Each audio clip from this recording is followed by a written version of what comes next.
What is going on, guys? More Carrier News here.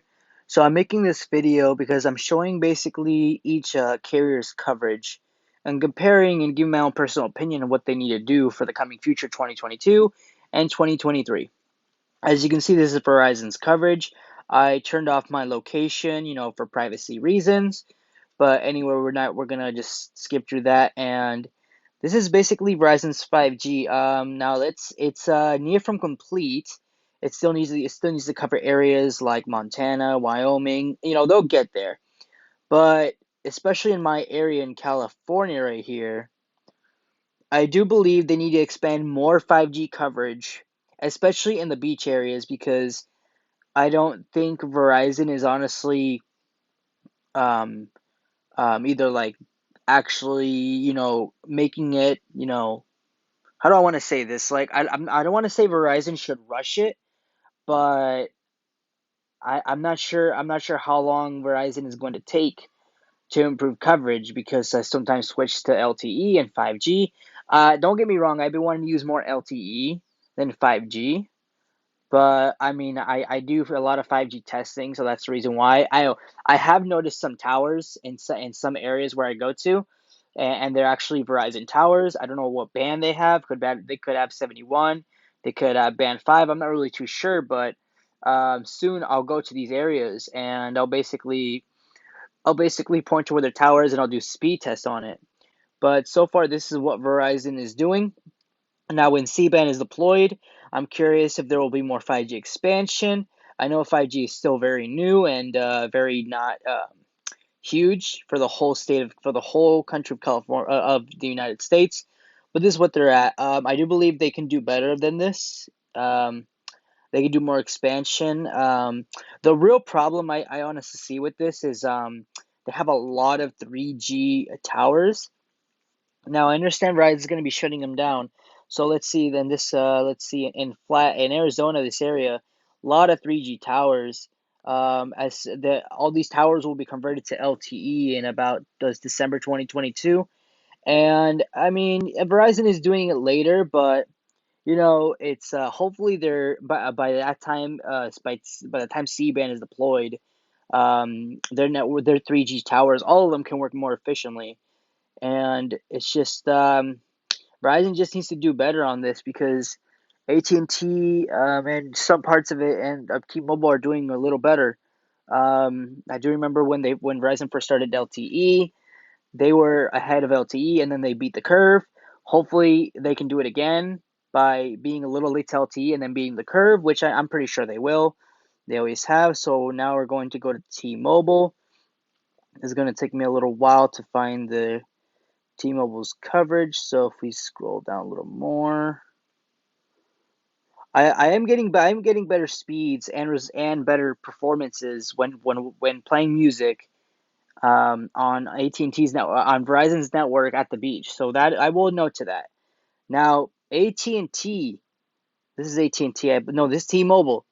T-Mobile has a lot of 5G, but they still lack coverage in this side of the area.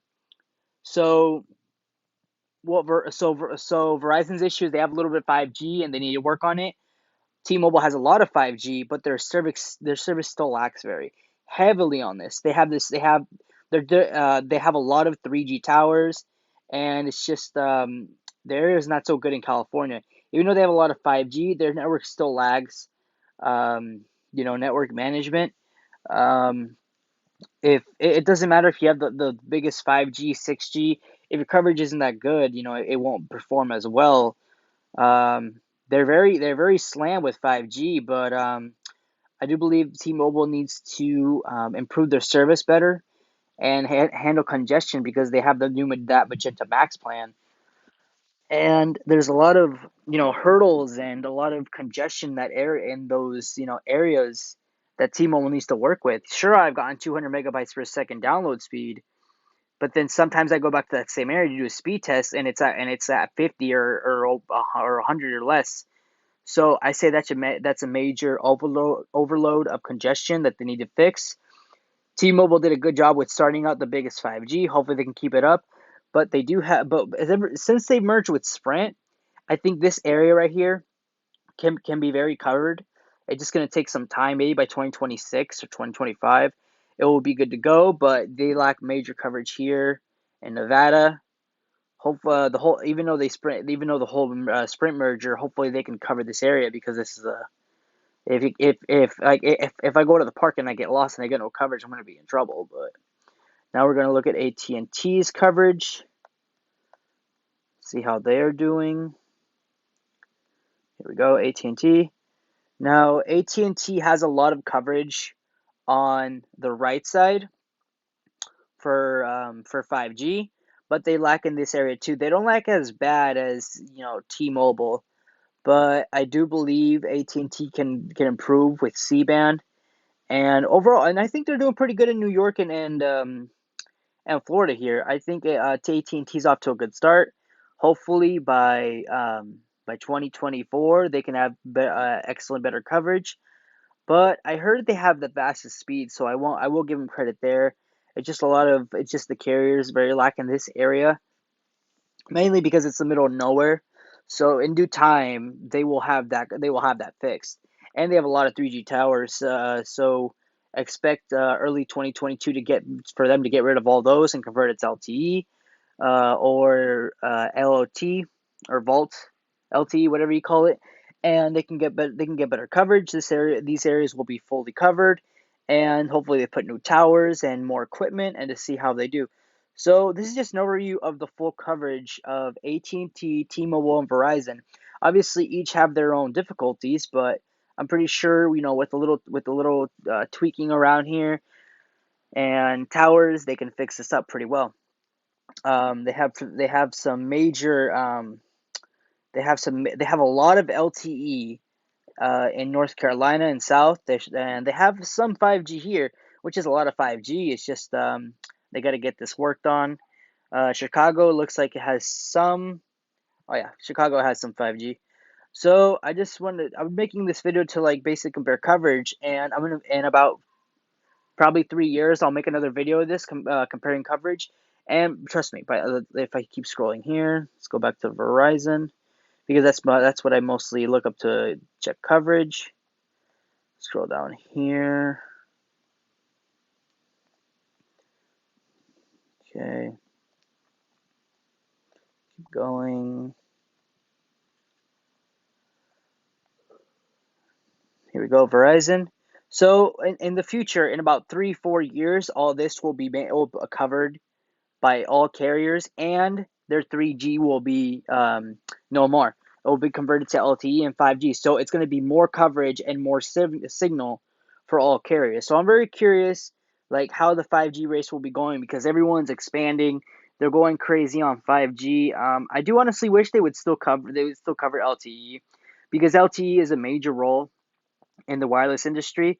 There's All carriers do have a lot of LTE, but I do wish and I want them to keep improving it, because it feels like LTE just got tossed under the rug and no further changes need to be made. No, they need to continue making changes, because LTE has been around for over 10 years, and I do believe all LTE towers need to be replaced with new panels, equipment, new backhaul, new software update in the tower specifically, or in the cell phone, whatever they want to do it. I just think LTE needs to be improved, because you can see in this area, for all three carriers, they lack major coverage in all this area right here.